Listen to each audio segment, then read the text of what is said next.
Welcome back to Shocking Stories, where we uncover the most twisted true crime cases that will make you question the very nature of heroism and evil. I'm your host, and today we're taking you to the winding mountain highways of Colorado, where for 3 years, one man was hailed as a guardian angel who seemed to appear out of nowhere whenever tragedy struck.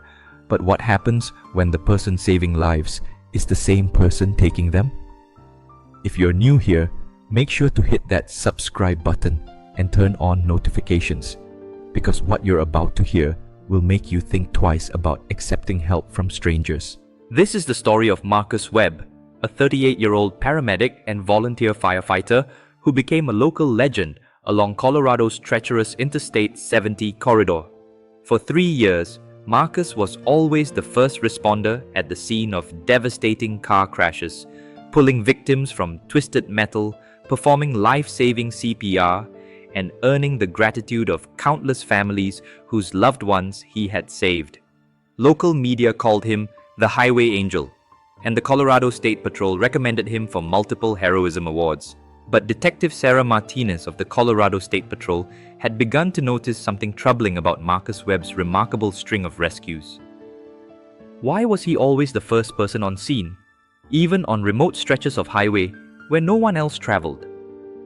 How did he manage to arrive at crash sites before emergency services despite living miles away? And most disturbing of all, why did the number of fatal accidents on I-70 seem to spike dramatically in the 3 years since Marcus had started his volunteer work? Picture this. It's a frigid February evening in 2023, and snow is falling heavily on the Eisenhower Tunnel section of Interstate 70, one of Colorado's most dangerous mountain passes. At 11:47 p.m., a family of 4 from Kansas, the Johnsons, are driving home from a ski vacation in Vail when their SUV hits what appears to be an oil slick on the icy road. The vehicle spins out of control, crashes through the guardrail, and tumbles 200 feet down a steep embankment into a snow-filled ravine. The crash should have been fatal for everyone in that vehicle, recalled Colorado State Trooper James Wilson, who responded to the scene. The SUV had rolled multiple times, the roof was completely crushed, and the car was buried so deep in snow that we almost couldn't see it from the road. In conditions like that, with no cell phone service and no other traffic, the Johnson family should have died from their injuries and exposure to the cold. But just 8 minutes after the crash, Marcus Webb's red pickup truck appeared on the scene. Marcus later told investigators that he had been driving home from his shift at Denver General Hospital when he noticed the broken guardrail and skid marks on the road. Without hesitation, he had grabbed his emergency medical kit and rappelled down the embankment to reach the crashed vehicle. What Marcus found should have been a scene of death and devastation. Instead, it became another chapter in his growing legend as Colorado's most dedicated Good Samaritan. Despite the SUV being completely destroyed, all 4 members of the Johnson family were still alive, trapped, badly injured, but breathing. Marcus was like an angel appearing out of the darkness, recalled Jennifer Johnson, the family's mother, during her tearful interview with local news stations. My husband was unconscious, my daughter had a broken leg, and my son was going into shock from internal bleeding. But Marcus appeared out of nowhere and immediately took control of the situation. He stabilized my husband's neck injury, created a makeshift splint for my daughter's leg, and performed CPR on my son until the paramedics arrived. Marcus's rescue of the Johnson family was nothing short of miraculous. Working alone in sub-zero temperatures with limited equipment, he had managed to extract all 4 victims from the wreckage, provide emergency medical care, and keep them alive until professional rescue teams could reach the scene. By the time Colorado State Patrol and emergency services arrived 30 minutes later, Marcus had already done most of the work. I've been a paramedic for 15 years, and I've never seen anything like what Marcus did that night, said Denver General Hospital Emergency Room physician Dr. Patricia Moore.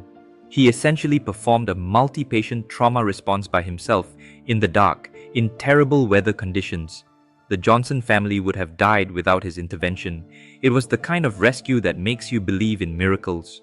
But the Johnson family rescue was just the latest in a long series of seemingly impossible saves that had made Marcus Webb famous throughout Colorado.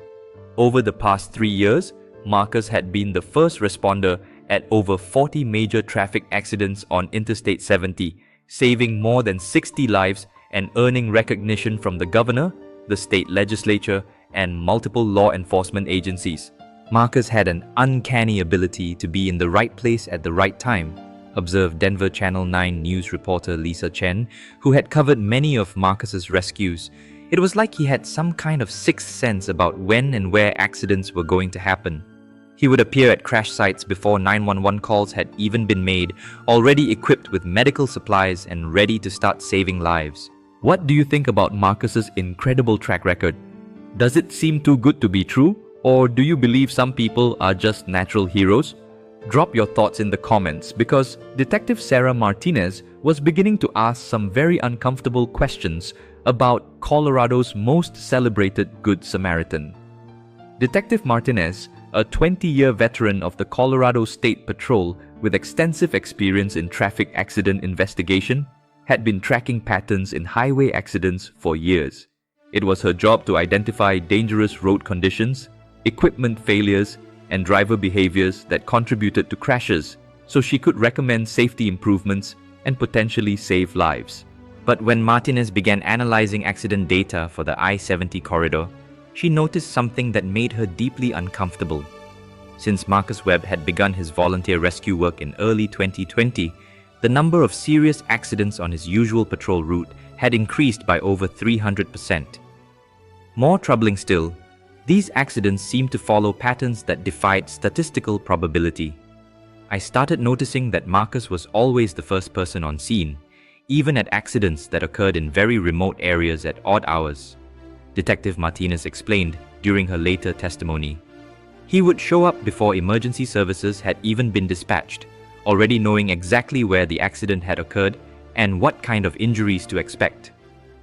That level of preparation suggested either supernatural powers or advanced knowledge of when and where these crashes were going to happen. Martinez's suspicions deepened when she began examining the specific circumstances of Marcus's most celebrated rescues. The accidents all shared certain characteristics. They occurred on remote stretches of highway during times when traffic was light. They involved vehicles that had apparently lost control due to road hazards like oil slicks or debris, and they always happened in locations where Marcus could realistically claim to have been just passing by. The pattern was too perfect, Martinez realized. Marcus never arrived at accidents during rush hour traffic when there would be multiple witnesses. He never rescued people from crashes that occurred near populated areas where other help would be readily available. And he never failed to save lives. His rescue success rate was literally 100%, which is statistically impossible for someone responding to random emergency situations. But Martinez's most disturbing discovery came when she began examining the physical evidence from Marcus's rescue sites. Using advanced forensic techniques, she found traces of substances at multiple crash locations that shouldn't have been there. Motor oil, brake fluid, and metal shavings that appeared to have been deliberately placed on the roadway to cause vehicles to lose control. Someone had been sabotaging the highway, Martinez concluded. They were creating the very accidents that Marcus was so famous for responding to. The question was whether Marcus was an innocent hero who was being used by someone else, or whether he was the one causing the crashes in the first place. The investigation took on new urgency when Martinez discovered that Marcus's rescue pattern was accelerating. In the first year of his volunteer work, he had responded to about 10 major accidents. In the second year, that number had doubled to 20, but in 2023, Marcus was averaging more than one major rescue per week, suggesting that either highway conditions were deteriorating rapidly or someone was deliberately creating more accidents to feed an addiction to heroism. Hero syndrome is a real psychological condition, explained Dr. Michael Torres, a forensic psychologist who specializes in analyzing emergency responders. Some people become addicted to the praise and recognition that comes from being a rescuer. In extreme cases, they may actually create emergencies so they can be the hero who solves them. It's a form of Munchausen syndrome by proxy, where the perpetrator harms others to gain attention and admiration for themselves. But could Marcus Webb, Colorado's most celebrated Good Samaritan, really be capable of such calculated evil? Martinez knew she needed concrete evidence before making such a serious accusation against a man who was beloved by the community and had saved dozens of lives. The breakthrough came when Martinez decided to conduct surveillance on Marcus during his off-duty hours. If he was creating accidents to rescue people from, he would need to scout locations, plant hazards on the roadway, and position himself to be the first responder when his traps were triggered. What Martinez observed during 3 weeks of covert surveillance would shock her to her core and expose Marcus Webb as one of the most twisted criminals in Colorado history.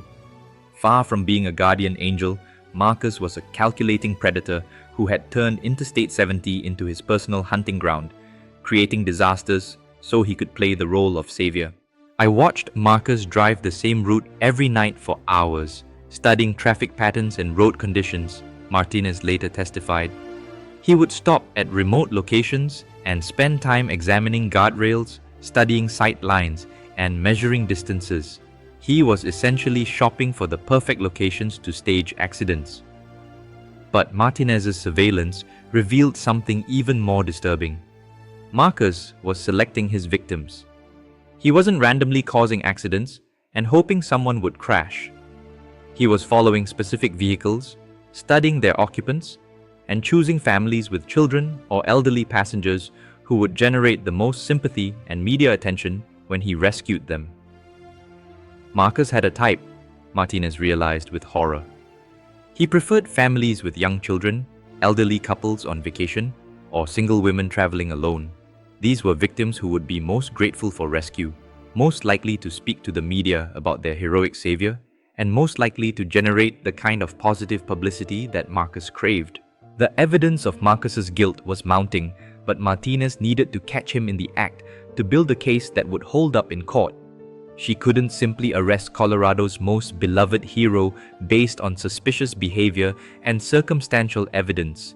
She needed to document him actually creating an accident and then responding to rescue his victims. The opportunity came on March 15, 2024, when Martinez's surveillance team observed Marcus following a family from Nebraska who were driving home from a ski trip in Aspen. The family, the Andersons, were driving a minivan with Iowa license plates, exactly the kind of out-of-state visitors that Marcus typically targeted. Martinez watched in horror as Marcus used his pickup truck to force the Anderson family's minivan toward a section of highway where he had previously planted oil and metal debris. The minivan hit the hazards at 65 mph, spun out of control, and crashed through the guardrail into a deep ravine, exactly as Marcus had planned. But instead of immediately rushing to help his victims, Marcus waited. For nearly 10 minutes, he sat in his truck while the Anderson family remained trapped in their crashed vehicle, potentially bleeding to death or dying from their injuries. Only when Martinez's team was about to intervene did Marcus finally spring into action, grabbing his medical kit and racing to the crash site to begin his heroic rescue. Marcus wasn't just creating accidents to be a hero, Martinez realized with disgust. He was letting his victims suffer for several minutes before helping them, maximizing their trauma and his opportunity to be their savior. He was literally torturing people psychologically before rescuing them, making their gratitude even more intense. The Anderson family rescue followed Marcus's usual pattern perfectly. He extracted the victims from their crashed vehicle, provided emergency medical care, and kept them alive until professional help arrived. The family was profoundly grateful. The media praised Marcus's quick thinking and medical expertise, and another chapter was added to the legend of Colorado's highway angel. But this time, Detective Martinez had the entire incident on video, complete with footage of Marcus planting the road hazards, forcing the Anderson family's vehicle toward the trap, and deliberately delaying his response to maximize their suffering. Don't go anywhere, because what happens when Martinez finally confronts Marcus with the evidence will leave you speechless. In part 2, we'll reveal how a man became so addicted to being a hero that he turned into a monster, and uncover the full scope of Marcus's crimes against the innocent families who trusted him with their lives. Make sure to like this video if you're as shocked as I am by this twisted psychology and subscribe so you don't miss the incredible conclusion to this story. The truth about Marcus Webb will change how you think about heroes and villains forever. Welcome back to Shocking Stories. When we left off, Detective Sarah Martinez had obtained video evidence proving that Marcus Webb, Colorado's celebrated highway angel, was actually causing the very accidents he was famous for responding to. But confronting a beloved public figure with evidence of such twisted crimes would require careful planning and irrefutable proof. Because what Martinez was about to reveal would destroy the faith that an entire community had placed in their guardian angel. The video evidence Martinez had captured was damning, but she knew that prosecuting Marcus would be an uphill battle. He was a respected paramedic with an impeccable professional record, a volunteer firefighter who had donated thousands of hours to community service, and a local celebrity who had been featured on national news programs for his heroic rescues. Marcus Webb was like Superman to people in Colorado, prosecutor Jennifer Walsh later explained. He had saved dozens of lives, received commendations from the governor, and was being considered for a Congressional Medal of Honor. Convincing a jury that this beloved hero was actually a serial killer would require overwhelming evidence and a clear explanation of his psychological motivation. Martinez knew she needed more than just one incident to build a case against Marcus. She needed to prove a pattern of behavior that demonstrated deliberate criminal intent rather than a single moment of poor judgment. So she began the painstaking process of re-examining every accident that Marcus had responded to over the past 3 years, looking for physical evidence that he had been involved in causing the crashes. What she found was a treasure trove of forensic evidence that previous investigators had overlooked. At crash site after crash site, Martinez's team discovered traces of foreign substances that Marcus had used to create road hazards, motor oil from a specific brand that matched containers found in Marcus's garage, metal shavings that came from tools in his workshop, and tire spikes that he had manufactured using equipment at the firehouse where he volunteered. Marcus had been leaving his signature at every crime scene, Martinez realized. He was so confident that he would never be suspected that he didn't bother to completely clean up the evidence of his sabotage. Once we knew what to look for, we found proof of his involvement at over 30 different accident sites. But the most disturbing evidence came from Marcus's personal belongings. When Martinez obtained a search warrant for his home and vehicles, she discovered what could only be described as a serial killer's trophy collection. Marcus had been keeping mementos from every family he had rescued, photographs, personal items, and even medical records that he had no legitimate reason to possess. Marcus had photos of crash victims in his bedroom, organized in albums like family pictures, Martinez testified during the preliminary hearing. He had collected personal items from the accident scenes, children's toys, jewelry, clothing, and displayed them like trophies. He had even been secretly recording his rescue efforts and watching the footage obsessively, reliving the moments when grateful families thanked him for saving their lives. The search also revealed detailed journals that Marcus had been keeping throughout his 3-year crime spree. The entries provided a chilling window into the mind of a man whose need for heroic recognition had gradually transformed him into a calculating predator who viewed innocent families as props in his elaborate performance. March 3, 2021. The Williams family crash was perfect. 3 kids in the back seat, plenty of screaming and terror before I arrived to save them. The look of pure gratitude in the mother's eyes when I pulled her unconscious husband from the wreckage, that's what makes all the planning worthwhile. I am their angel, their savior, their God. July 15, 2022. Need to be more careful about timing. The Peterson family's accident happened too close to other traffic and someone almost beat me to the scene. Can't have other people stealing my rescues. Must find more isolated locations where I can guarantee being the first responder. November 28, 2023. The Thanksgiving rescue was my masterpiece. Elderly couple from Texas, grandchildren in the back seat, plenty of media coverage. The governor personally called to thank me. This is what I was born to do, to be the hero in other people's darkest moments. But the journals also revealed a disturbing escalation in Marcus's crimes. What had started as relatively minor road hazards designed to cause non-fatal accidents had gradually evolved into more dangerous sabotage methods that put victims at serious risk of death or permanent injury.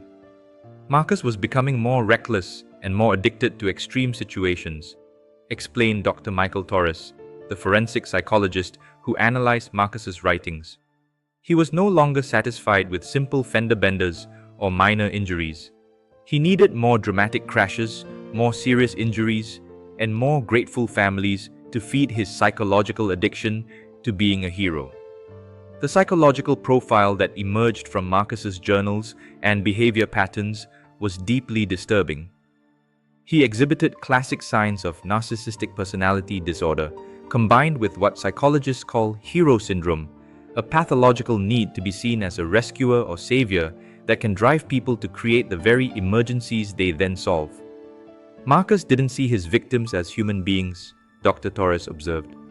He saw them as actors in his personal drama, people whose suffering existed solely to provide him with opportunities to be heroic. He felt no genuine empathy for their pain or fear, only excitement about the chance to rescue them and receive their gratitude. But perhaps the most chilling aspect of Marcus's psychology was his complete lack of remorse. Even when confronted with overwhelming evidence of his crimes, Marcus showed no guilt about the trauma he had inflicted on innocent families. Instead, he seemed proud of his elaborate deceptions and frustrated that people couldn't appreciate the artistry of his rescue performances. "I saved those people's lives," Marcus told investigators during his initial interrogation. "Without me, they never would have experienced the gratitude of being rescued, the joy of survival, the appreciation for life that comes from facing death. I gave them the most meaningful experiences of their lives. I was their guardian angel." When asked about the psychological trauma he had caused, the children who now suffered from PTSD, the adults who could no longer drive without panic attacks, the families whose lives had been forever changed by their accidents, Marcus showed no understanding of the harm he had caused. "They're alive, aren't they?" he responded coldly. "They got to experience a miracle. They got to meet a real hero. Most people live their entire lives without ever encountering genuine heroism. I gave them something special, something they'll remember forever." The investigation revealed that Marcus's crimes extended far beyond the accidents on Interstate 70. As detectives dug deeper into his background, they discovered that he had been staging emergencies and positioning himself as a hero for most of his adult life. During his time as a paramedic in Denver, Marcus had been involved in an unusually high number of cardiac emergencies and drug overdoses that had occurred near his apartment building. As a volunteer firefighter, he had been the first responder to multiple house fires and gas leaks in his neighborhood. And during his college years, he had been present at numerous campus emergencies, always ready with medical supplies and life-saving expertise. Marcus had been perfecting his methods for over 15 years, Martinez realized. The highway accidents were just his latest and most sophisticated scheme. He had been creating emergencies and rescuing people from them since he was a teenager, gradually escalating the danger and complexity of his crimes. The pattern was consistent throughout Marcus's life. He would identify potential victims, create a dangerous situation that put them at risk, and then appear as their savior to rescue them from the crisis he had manufactured. The grateful families, positive media coverage, and community recognition fed his psychological need to be seen as a hero, while the planning and execution of each rescue satisfied his need for control and manipulation. But Marcus's most disturbing crime was still being uncovered. As investigators analyzed his journals and computer files, they discovered evidence that he had been planning what he called his masterpiece rescue, an accident involving a school bus full of children that would have generated national media attention and established him as the greatest hero in American history. Marcus had been studying school bus routes, timing their schedules, and identifying the most isolated sections of mountain highway where he could stage a massive accident, Detective Martinez revealed. He planned to cause a bus carrying 30 elementary school children to crash into a ravine, then single-handedly rescue all of them. He believed this would make him famous worldwide and guarantee his place in history as the ultimate Good Samaritan. The planned school bus attack was scheduled for April 15, 2024, exactly 1 month after Marcus's arrest. If Martinez hadn't caught him when she did, 30 innocent children would have been put at risk of death or serious injury to satisfy one man's twisted need for heroic recognition. What do you think drives someone to put children in danger just to rescue them? How does a person become so addicted to being a hero that they become a villain? Share your thoughts in the comments because the psychology behind Marcus's crimes reveals disturbing truths about the nature of heroism and the dark side of human nature. The arrest of Marcus Webb sent shockwaves through Colorado and the broader emergency services community. Here was a man who had been held up as an example of selfless public service, whose rescue techniques were taught in paramedic training programs, and whose story had inspired countless people to volunteer for emergency services. The Marcus Webb case changed how we think about hero syndrome and the psychological screening of emergency responders, explained Dr. Patricia Moore, who serves on the Colorado Emergency Medical Services Board. We now understand that the same psychological traits that make someone an effective rescuer, the need to help people, the ability to remain calm under pressure, the desire for recognition, can be twisted into something dangerous if the person lacks empathy and moral boundaries. The revelation of Marcus's crimes also had devastating effects on his victims and their families. People who had spent years grateful for his heroic intervention now had to grapple with the knowledge that their trauma had been deliberately inflicted by the very person they had trusted to save them.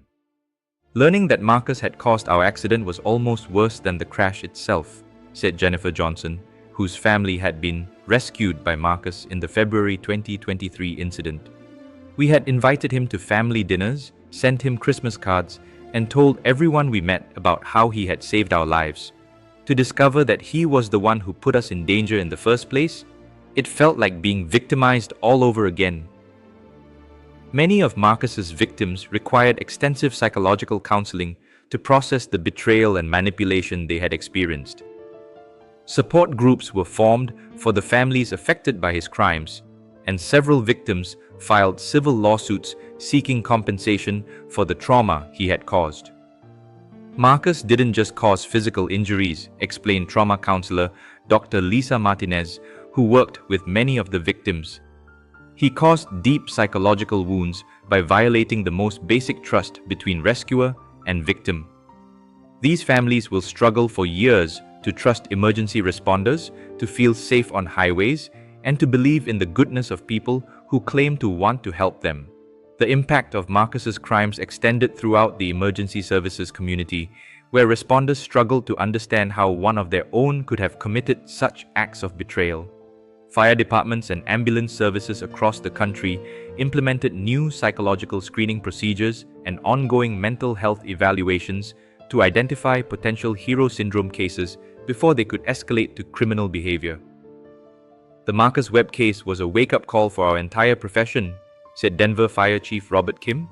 We had to accept that the same desire to help people that drives most of us to become emergency responders can be corrupted in individuals who lack empathy and moral boundaries. We now have better systems in place to identify and help responders who may be struggling with hero syndrome before they hurt people. As part 2 of our investigation concludes, Marcus Webb sits in the Jefferson County Jail awaiting trial on multiple charges of attempted murder, reckless endangerment, and fraud.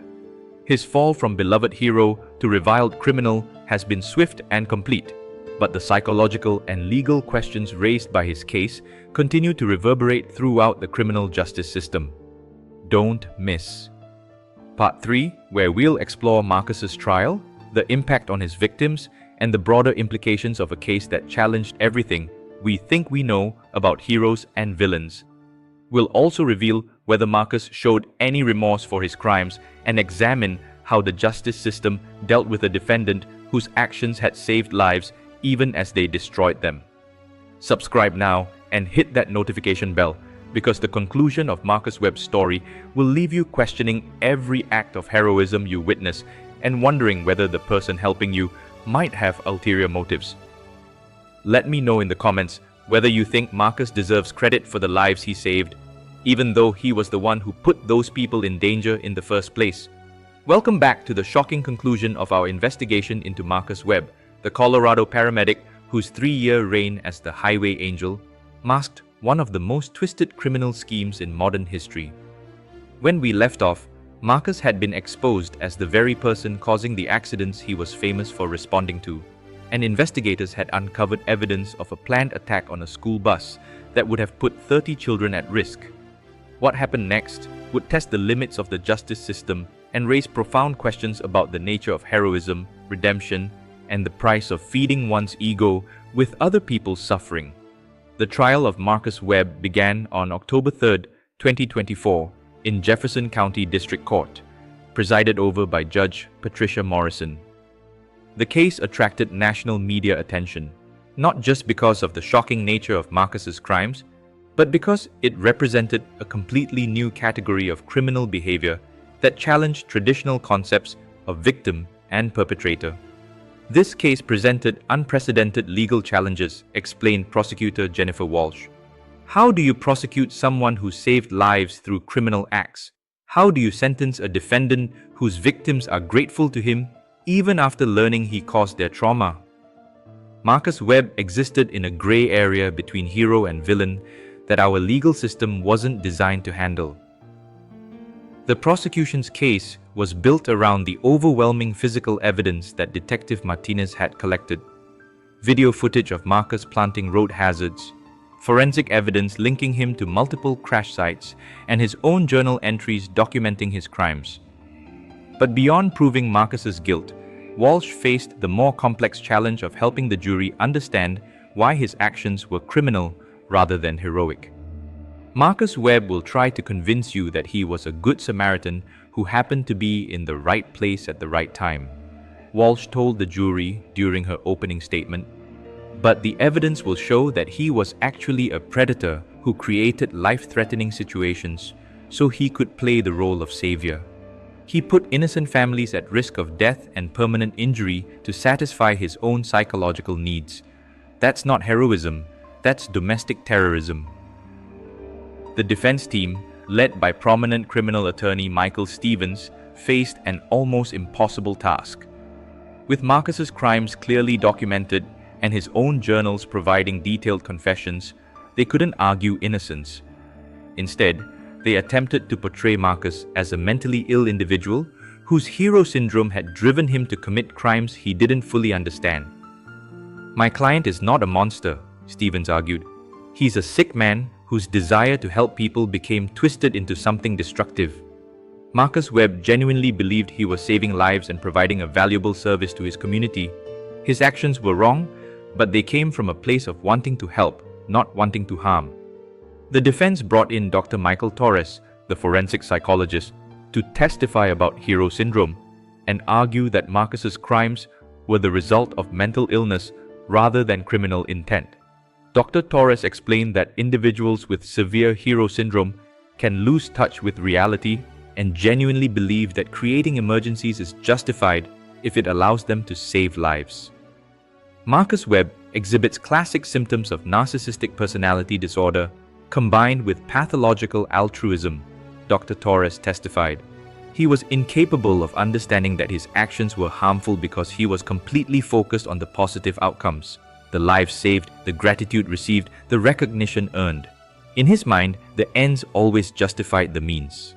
But the prosecution countered with their own expert testimony from Dr. Sarah Chen, who argued that Marcus's detailed planning and sophisticated cover-up methods demonstrated clear criminal intent and awareness of wrongdoing. Someone experiencing a genuine psychological break doesn't spend months planning elaborate schemes and carefully covering their tracks, Dr. Chen testified. Marcus Webb knew exactly what he was doing, knew it was wrong, and chose to do it anyway because he was addicted to the recognition and power that came from being seen as a hero. This wasn't mental illness, this was calculated criminal behavior. The most dramatic moments of the trial came when Marcus's victims took the stand to testify about their experiences. The testimony was complicated by the fact that many of the victims still felt grateful to Marcus for saving their lives, even after learning that he had caused their accidents. "I hate what Marcus did to my family," testified Jennifer Johnson, whose family had been rescued by Marcus in February 2023. "But I can't deny that he saved our lives. My husband would have died from his injuries if Marcus hadn't been there to provide medical care. My children would have frozen to death in that ravine if he hadn't pulled them from the wreckage. I feel confused and angry and grateful all at the same time." The complex emotions expressed by Marcus's victims highlighted the unique psychological impact of his crimes. Unlike typical crime victims, who can focus their anger and trauma on their perpetrator, Marcus's victims struggled with conflicted feelings about someone who had both harmed and helped them.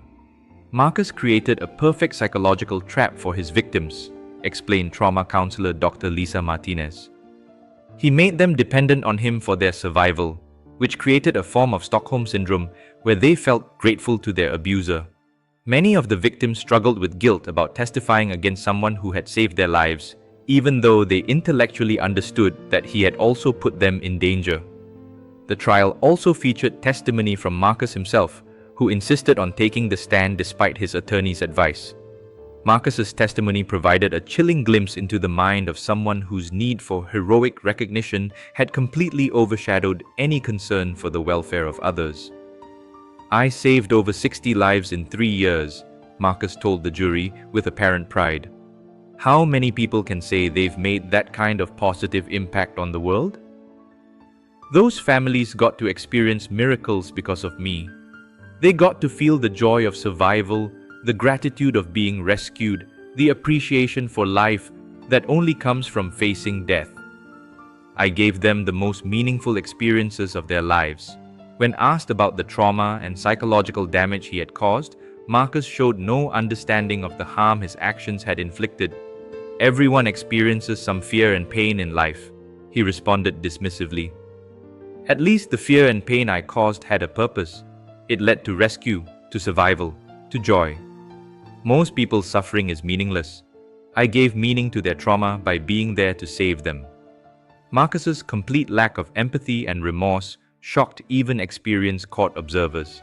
He seemed genuinely confused by the idea that his victims might prefer never to have experienced the accidents at all, rather than being grateful for the opportunity to be rescued. Marcus Webb displayed textbook psychopathic behavior, observed court psychologist Dr. Robert Kim. He was completely unable to empathize with his victims' perspectives or understand why his actions were wrong. In his mind, he was the hero of every story, and anyone who disagreed with that narrative was simply failing to appreciate his greatness. The prosecution also revealed evidence of Marcus's planned school bus attack, including detailed diagrams of the route he intended to sabotage and the rescue equipment he had prepared for what he called his masterpiece performance. The planned attack on children provided clear evidence of escalation and helped the jury understand the dangerous trajectory of Marcus's crimes. Marcus wasn't satisfied with rescuing adults anymore, Prosecutor Walsh explained. He needed bigger and bigger emergencies to satisfy his psychological addiction. The school bus attack would have been his ultimate fantasy.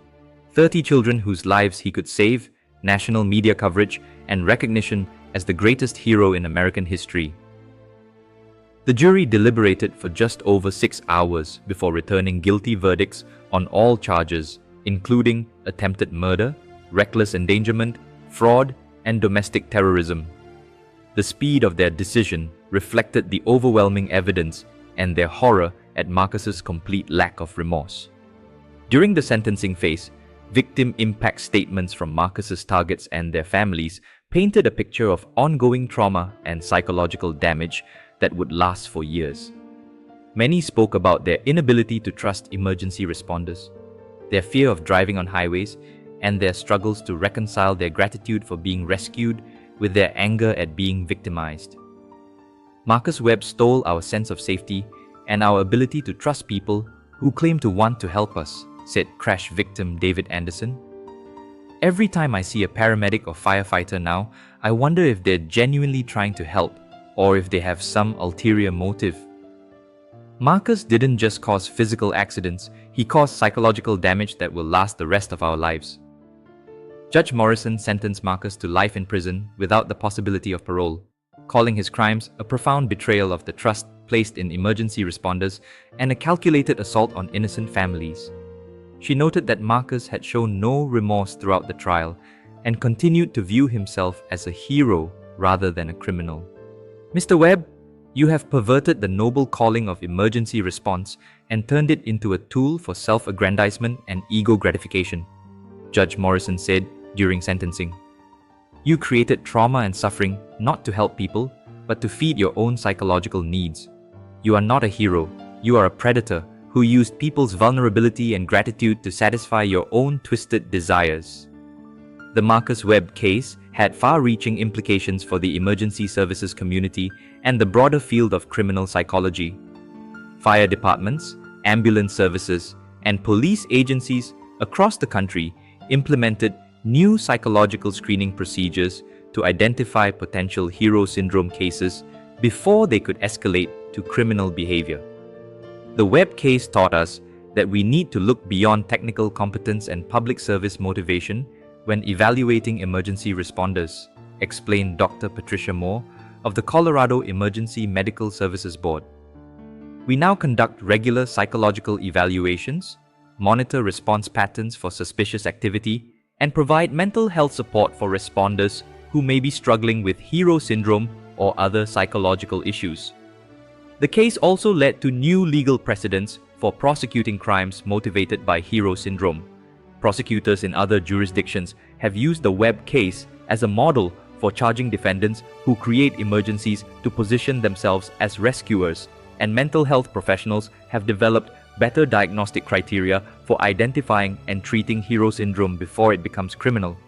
But perhaps the most important legacy of the Marcus Webb case is the awareness it raised about the complex psychology of heroism and the potential for noble motivations to be corrupted by ego, narcissism, and psychological dysfunction. The line between hero and villain can be thinner than we like to admit, reflected Dr. Michael Torres, who continues to study hero syndrome and related psychological conditions.